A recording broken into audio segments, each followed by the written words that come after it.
I still remember the exact sound my fork made when it hit the ceramic plate that Sunday afternoon. The metallic clink seemed to echo through the dining room, cutting through Dad's laughter like a blade through silk. He was having such a good time at my expense, his eyes practically gleaming as he leaned back in his chair, hands folded over his stomach like he'd just delivered the punchline of the century. 35,000 a year, he repeated, shaking his head with that familiar mixture of disappointment and amusement that had followed me through most of my 20s. Sarah, honey, your brother makes that in 3 months. 3 months. He gestured toward Jake, who was methodically cutting his pot roast, avoiding eye contact with everyone at the table. And here you are, 28 years old, still living paycheck to paycheck. Mum made that little tisking sound she always made when she wanted Dad to dial it back, but didn't want to directly contradict him. The sound of her knife against her plate became more deliberate, more focused. My sister-in-law Lisa just stared at her mashed potatoes like they held the secrets of the universe.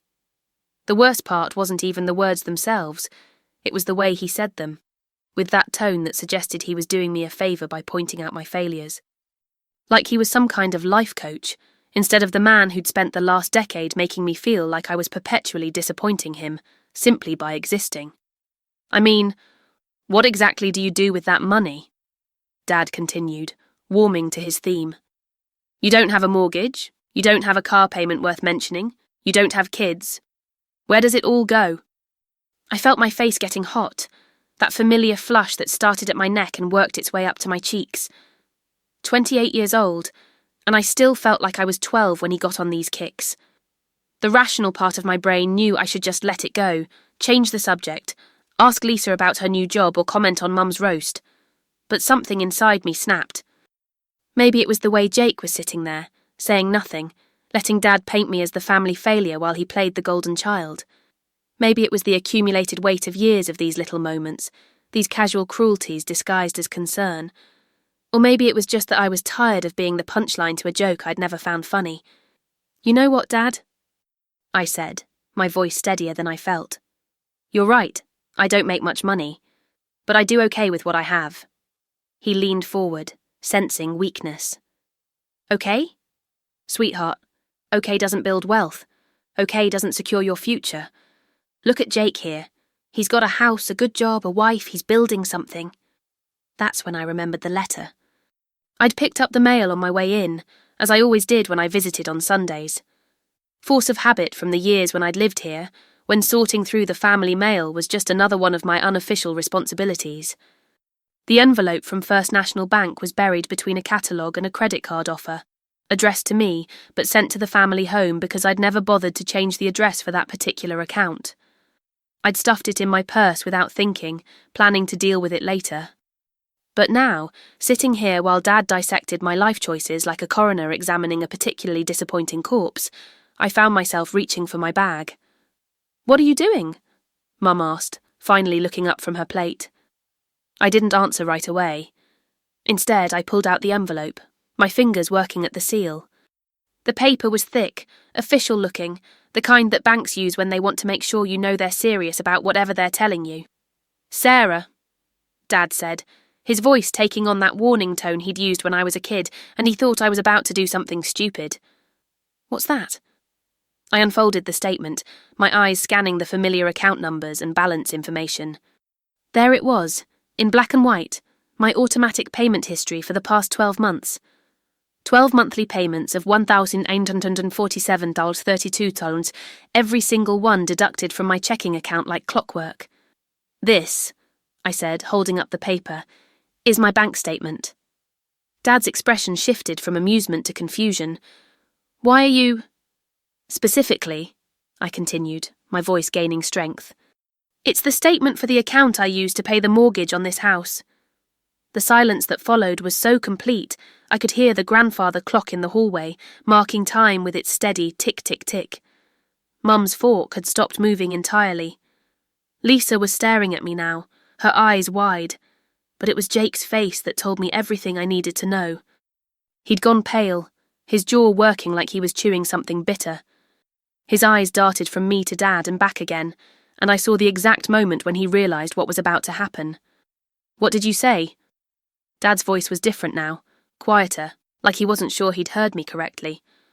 I said, "This is the statement for the account I used to pay the mortgage on this house." I set the paper on the table, right next to my barely touched plate. "Every month for the past 3 years I've been making the house payment, $1,847.32. Every single month." Mum made a sound like she'd been punched in the stomach. "That's not... Jake told you he was paying the mortgage?" I asked, though I already knew the answer.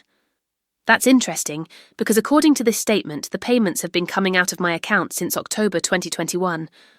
Dad was staring at the paper like it might spontaneously combust. "This doesn't make sense. Jake said he took over the payments when you moved out. He said a lot of things, apparently." The look Dad gave Jake could have stripped paint. "Jacob, what is she talking about?" Jake's face had gone from pale to grey, and I could see a thin sheen of sweat on his forehead despite the air conditioning. "Dad, I can explain." "Then explain." Dad's voice was deadly quiet. "It's not what it looks like," Jake started, but his voice cracked on the words. "I mean it is, but what?" I asked, surprised by how calm I sounded. "But you've been lying to our parents for 3 years about who's paying their mortgage, but you've been taking credit for something I've been doing while they criticise me for not having my life together." Lisa was looking at her husband like she'd never seen him before. "Jake, is this true?" "I was going to tell them," he said, the words coming out in a rush. "I was going to take over the payments. I just needed more time to get my finances in order. The down payment on our place took more than I expected, and then Lisa wanted to redo the kitchen and—" "3 years," Mum whispered. 3 years, Jake." I know it looks bad, but..." "It doesn't look bad," Dad interrupted, his voice like ice. "It is bad. You lied to us. You let us think." He turned to me, and for the first time in years I saw something like respect in his eyes. "You've been paying our mortgage?" I nodded. $1,847.32. Every month. "But that's..." Dad's voice trailed off as he did the math. "That's more than half your take-home pay." "About 60%, actually." The silence stretched between us like a living thing.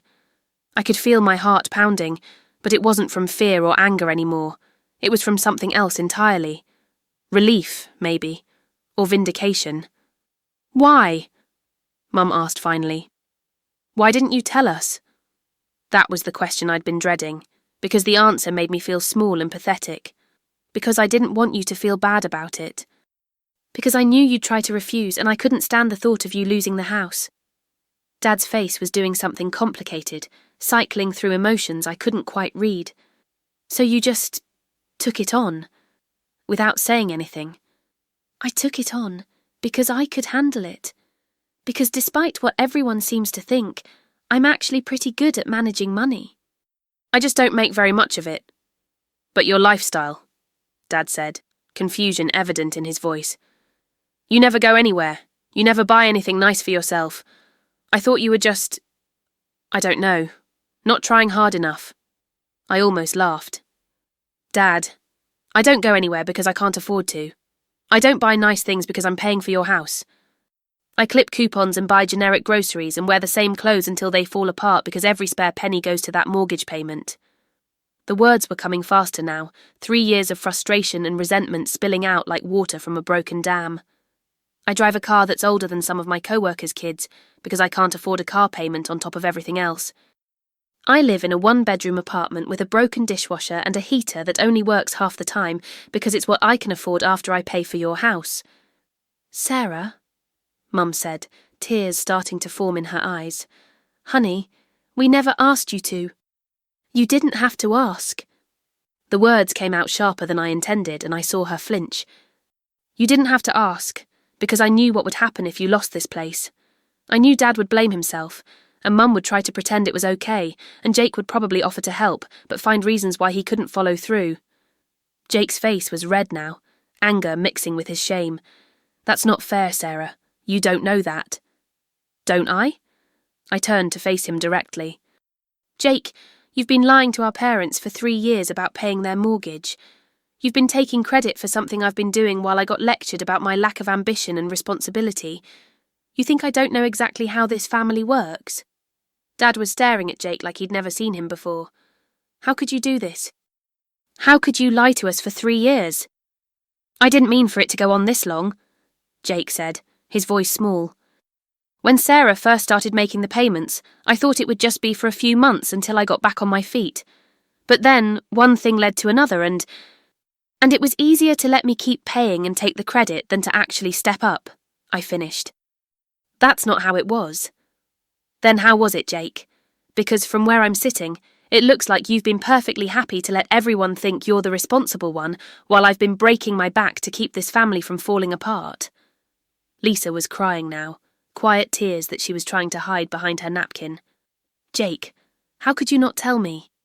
We've been talking about having kids, about buying a bigger house, and you never mentioned that you weren't actually paying your parents' mortgage.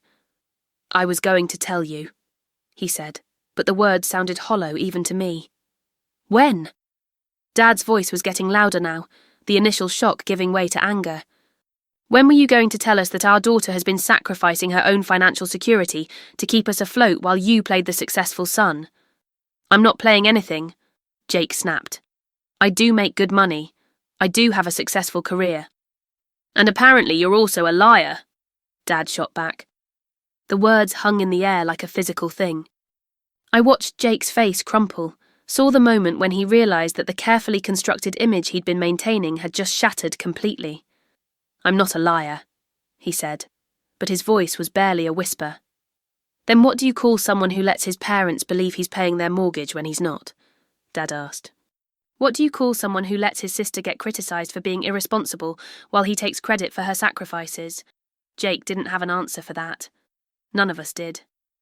Mum reached across the table and took my hand.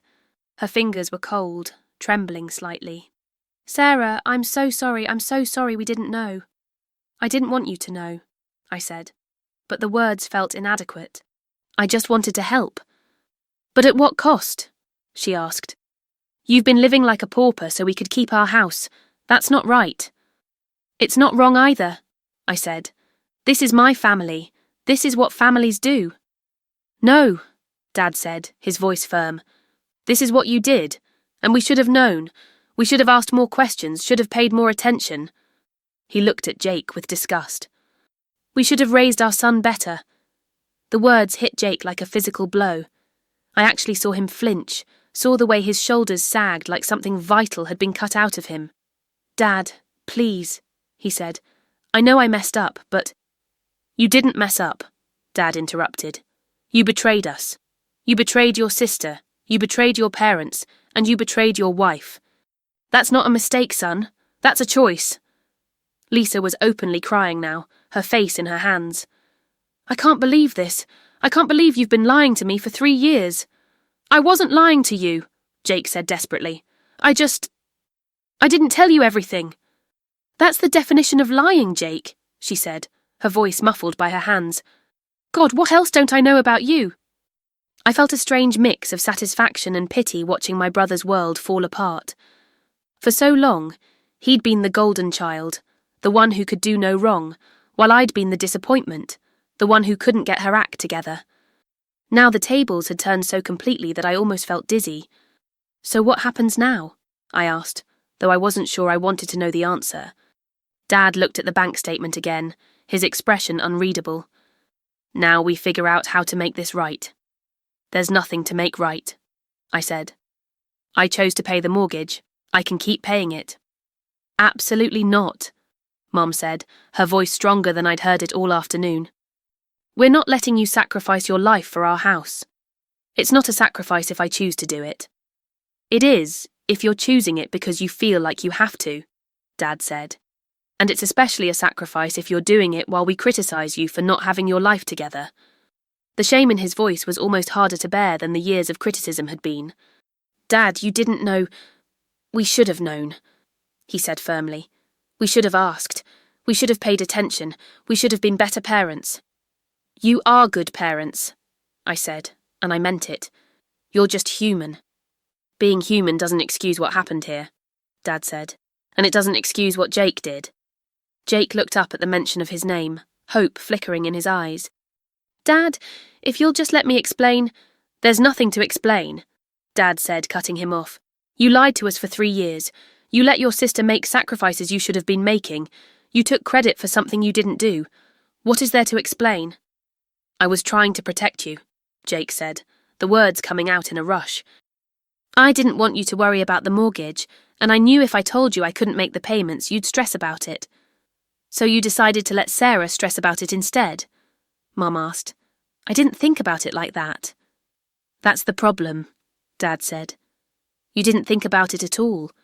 You just took the easy way out and let someone else handle your responsibilities. The conversation was starting to feel circular, like we were all trapped in some kind of emotional loop. I could see the exhaustion on everyone's faces, the way the weight of the revelations was settling into our bones. I think, I said carefully, that we all need some time to process this. No, Dad said immediately. We need to figure out how to make this right, starting now. How? I asked. What's done is done. I've been paying the mortgage for 3 years. I can keep paying it. You shouldn't have to, Mum said. But I can, and honestly, I'd rather keep paying it than have you lose the house because Jake can't follow through on his promises. The barb hit its mark. Jake's face went red again, but this time it was pure anger. You don't have to be so— What? I interrupted. Honest, direct. Should I pretend that everything's fine and go back to being the family disappointment while you take credit for my sacrifice? I never meant for it to go this far, he said. But it did go this far, and now we all have to live with the consequences. Dad was quiet for a long moment, staring at the bank statement like it might reveal some hidden truth. Finally, he looked up at me. Sarah, I owe you an apology. A big one. Dad, you don't— Yes, I do. His voice was firm, brooking no argument. I've spent years criticising you for not having your life together when you've been holding this family together. I've made you feel bad about yourself when you've been making sacrifices I didn't even know about. That's not just wrong, it's cruel. The words hit me harder than I expected. I'd imagined this moment so many times, imagined him finally seeing me for who I really was, but the reality was overwhelming. I forgive you, I said, and I meant it. I don't deserve your forgiveness, he said, but I'm grateful for it. He turned to Jake and his expression hardened. As for you, I don't know what to say. I'm disappointed in you in ways I didn't know were possible. Dad, please. No, Jake. You don't get to please your way out of this. You lied to us. You betrayed your sister. You let us think she was irresponsible while you took credit for her sacrifices.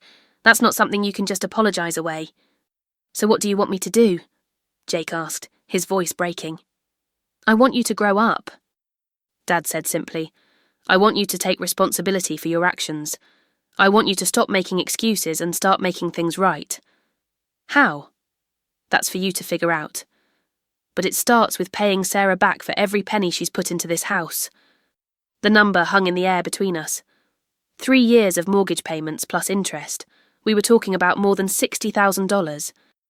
I don't have that kind of money, Jake said. Then you better figure out how to get it, Dad replied. Lisa was looking at her husband like he was a stranger. Jake, how are we going to pay for this? We just bought our house, we're planning to start a family. I don't know, he said, and for the first time he sounded completely defeated. You'll figure it out, Dad said. Because that's what adults do. They face the consequences of their choices. I felt a strange mix of vindication and sadness watching my brother's world crumble. This wasn't how I'd imagined it would feel to finally be seen, to finally be acknowledged for what I'd been doing all along. I need to go, I said, standing up from the table. Sarah, wait, Mum said, reaching for me. We need to talk about this more. We need to figure out— We don't need to figure out anything right now, I said. I need some time to think, and I think all of you do too. I picked up the bank statement and folded it carefully, sliding it back into my purse. The paper felt different now, heavier somehow, like it carried the weight of everything that had just happened. I'll keep making the mortgage payments, I said, at least until we figure out what comes next. Sarah, no, Dad said. You've done enough. I've done what I needed to do, I corrected, and I'll keep doing it until we have a better plan. I kissed Mum on the cheek and squeezed Dad's shoulder. Jake I ignored entirely, though I could feel his eyes on me as I walked toward the door. "Sarah," he called after me. "I'm sorry. I really am." I stopped but didn't turn around. "I know you are, Jake, but sorry doesn't pay the mortgage." The drive home was quiet, just me and the radio, and the weight of everything that had changed in the space of one meal. I thought about the years of criticism, the constant feeling that I was letting everyone down, the way I'd internalized their disappointment until it became my own. I thought about Jake, too, and the way he'd looked when Dad called him a liar. There was no satisfaction in it, no joy in watching him fall from grace, just a kind of sad inevitability, like watching a house of cards finally collapse. When I got home to my small apartment with its broken dishwasher and unreliable heater, I sat down at my kitchen table and looked at the bank statement again. $1,847.32, every month for 3 years. I thought about what that money could have bought me. A better car, a nicer apartment, vacations, clothes that weren't from the clearance rack. I thought about the life I could have had if I'd been selfish, if I'd thought only about myself. But then I thought about my parents, about the relief on their faces when they realised they weren't going to lose their house. I thought about the security I'd given them, the peace of mind that came from knowing the mortgage was covered. It wasn't the life I'd planned, but it was the life I'd chosen. And for the first time in 3 years, my family knew exactly what that choice had cost me. The next morning, Dad called me at work. "I've been thinking," he said without preamble, "about what you said yesterday, about the mortgage payments. Dad, I told you I can keep making them." "I know you can," he said, "but that doesn't mean you should." "Your mother and I have been talking, and we want to refinance the house. Get a smaller payment, something we can handle on our own. Are you sure? The rates aren't great right now." "I'm sure. We should have done this years ago instead of letting you carry this burden." I was quiet for a moment, processing what he was saying. "What about Jake? What about him? Are you really going to make him pay me back?" Dad sighed. "I don't know.